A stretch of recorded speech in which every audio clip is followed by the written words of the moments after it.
जसार जो मरकजी chief organiser Abdul Hannan Abbasi, जसार जो खेलपुर जो जिले सदर वाशफाक मर, जसकम जिले खेलपुर जो बहादुर जाखोड़ी सदर मुजीब आजाद बेदार, पिंडाल में वेठल जीएसएन कौमी महाल जा कारकुनो, जीएसएन स्टूडेंट फेडरेशन जा कारकुनो, जीए सिंधु देश, जीए रबर सिंध साईं जीएम सैयद, जीए शहीद सिंधु देश बशीर खान कुरैशी।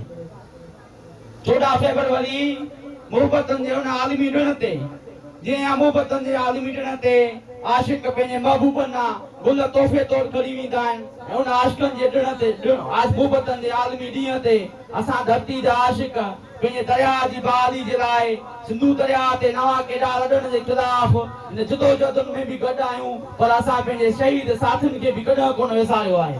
शहीद अज़ीज़ फुल सिंधु धरती जो उहो बहादुर किरदार हुयो, शहीद वॾे जो बहादुर साथी हुयो।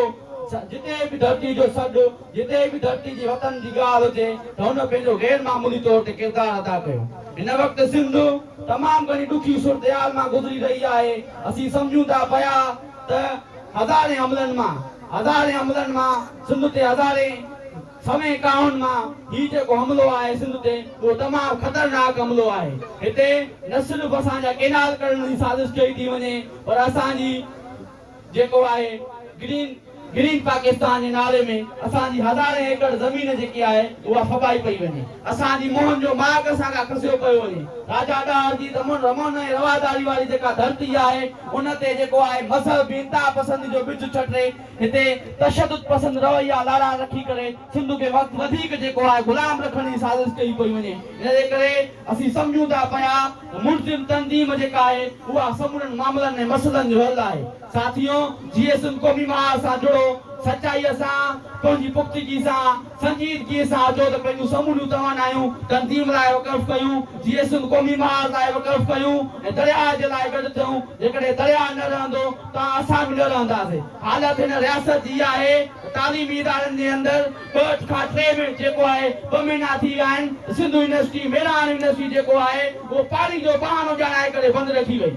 इनजे करे तव्हां ॾिसो त पाणी केतिरो जेको आहे ज़िंदगी जे लाइ आब हयात जे लाइ ज़रूरी आहे। जेकॾहिं पाणी न हूंदो त सिंध जा तालीमी इदारा बि न रहंदा, पाणी न हूंदो त सिंध जो ज़मीनूं न रहंदियूं, पाणी न हूंदो त सिंध जा फसुल न रहंदा, सिंध जूं जेके बाज़ारूं आहिनि, शहर आहिनि, उहे तबाह फरमांग ऐं वीरान थी वेंदा। इनजे करे हालत हिन रियासत जी आहे लतीफ़ यूनिवर्सिटी जे अंदरि असां 3 ॾींहं जेको आहे किताबी मेलो हुयोसीं त हुते रेंजरनि जा अटाला अची पहुता त तव्हां हिते ममनू ऐं मुल्क दुश्मन किताब सां विकिरो कयो।